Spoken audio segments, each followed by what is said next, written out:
Eu converso com Mônica Giroto Toledo de Castro, mas antes ouço uma dica da doutora Edivânia Azevedo e Silva. Doutora Edivânia, dente de leite também pode ter cárie?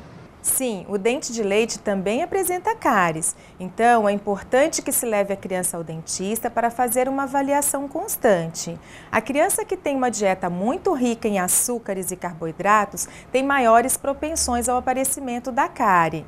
Essa cárie pode evoluir, causando os problemas de canalzinho e problemas gengivais, assim como nos adultos. Portanto, é muito importante que se cuide da dentição desde a dentição de leite para que a dentição permanente seja preservada e, com isso, os hábitos da criança já se restabeleçam na saúde e ela possa manter a sua saúde bucal preservada. Esta é mais uma dica do programa Arte de Viver. Obrigada, Edivânia. Mônica, como é que é o tratamento de fonoparafasia?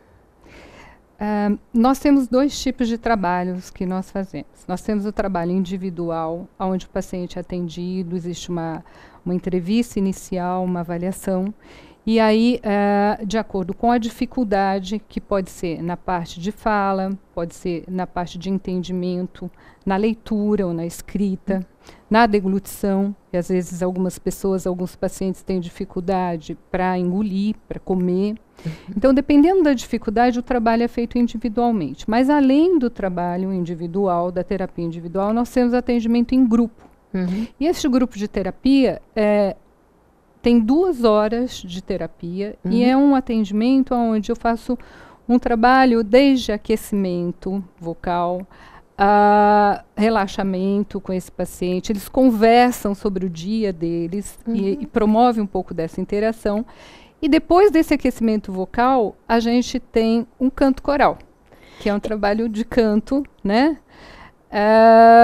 Para que eles possam ter esse prazer, viver esse prazer de cantar.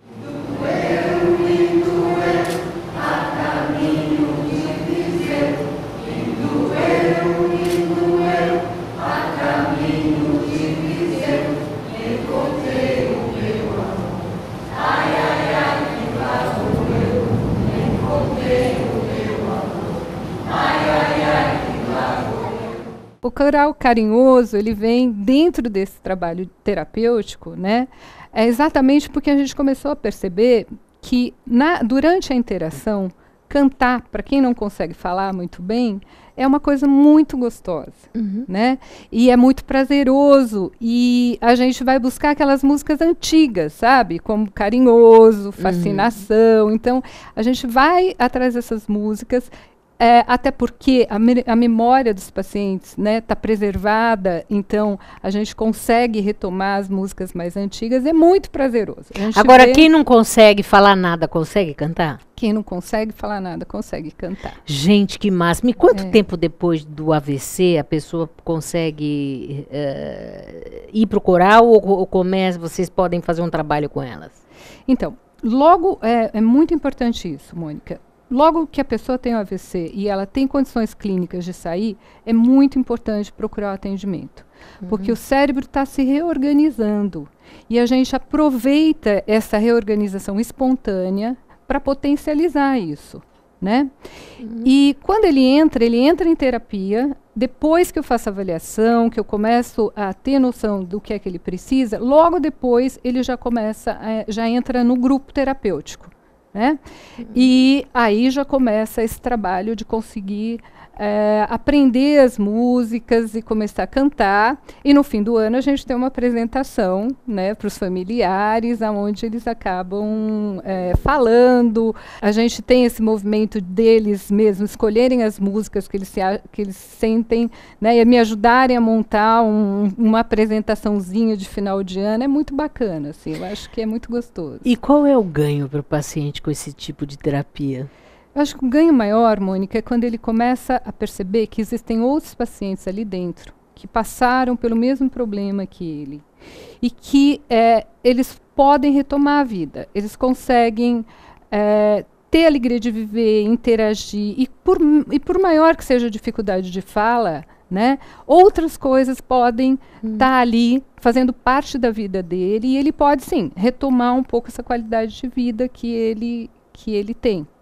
Então, eu acho que não sou eu, como terapeuta, que falo para ele. São os amigos deles, que estão no grupo, que são outros pacientes afásicos, que têm uma história para partilhar com ele. Né? E esse acolhimento que eles fazem com eles mesmos, eu acho que provoca uma melhora muito grande do paciente. Que legal, hein? Agora, alguns pacientes também têm dificuldade de comer, né? Alguns têm, Mônica. Alguns têm uma dificuldade porque, dependendo da lesão, a gente tem uma dificuldade na musculatura de deglutição, nesses músculos, né, que empurram o bolo alimentar. Então, a gente chama isso de disfagia, que é uma dificuldade de deglutição. E esse tipo de atendimento também precisa ser feito, né, para que esse paciente volte a comer, se alimentar sem a sonda. E como é que a família pode ajudar o paciente afásico? Olha, o mais importante, eu acho que assim, a família tem que saber que isso não é uma coisa, embora às vezes o paciente possa estar melhorando, isso não é uma coisa que dá para ser resolvida em casa. Então, procurar o atendimento da fisioterapeuta, do fonoaudiólogo, para poder estimular esse paciente, orientar essa família da melhor maneira de estar conversando com ele. Né? Algumas pessoas, às vezes, ficam virando para o paciente e dizem assim, não, mas como é que ele chama? Como é que é mesmo o nome dele? Fala. E isso geralmente não ajuda, porque essa pessoa está, assim, com uma dificuldade de evocação, né? Então, ter paciência para conversar, receber as orientações, estimular o paciente que ele pode fazer terapia, que ele vai recobrar na medida do possível essa capacidade, é muito importante. A família tem um papel fundamental no apoio ao paciente, na estimulação, para que a gente possa conseguir promover essa melhora. Agora, além da fonoaudiologia, é necessário que o paciente faça outros tratamentos associados? Normalmente é. A equipe médica é muito importante, né? Os trabalhos de fisioterapia, às vezes com psicólogos também, terapia ocupacional, eles são muito importantes porque a gente tem que trabalhar em equipe, né? Esse paciente tem que estar inserido dentro dessa equipe. Que recomendações e dicas finais você daria para o nosso telespectador, Mônica? Eu acho que a primeira dica importante é que, assim, esse tipo de trabalho que a gente oferece é um trabalho gratuito, né? E ele deve ser procurado porque existe uma possibilidade desse paciente de retomar a qualidade de vida dele, independente da lesão.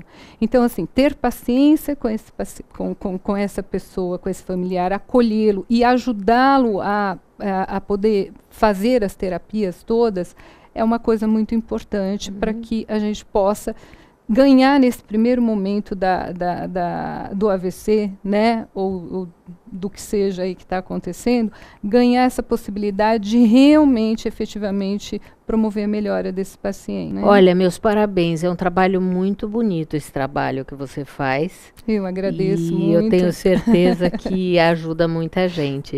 Eu queria agradecer até, né, muito aos pacientes, né, que ficaram muito contentes por eu estar vindo aqui, né, agradecer porque eles liberaram as fotos, né, e ficaram na torcida lá para que a gente pudesse divulgar o trabalho. E agradecer muito a você pela muito legal. Oportunidade. Eu que te agradeço. Muito obrigada. E você não deixe de acessar o www.monicadelimasazevedo.psc.br. Até o próximo Arte de Viver. Tchau, tchau.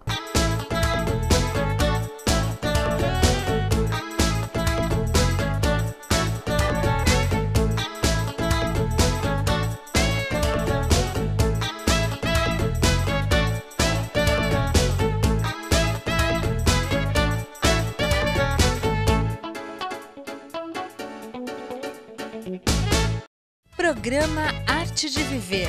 Apoio Sicom, Sindicato dos Condomínios Prediais do Litoral Paulista, a mão amiga no momento certo.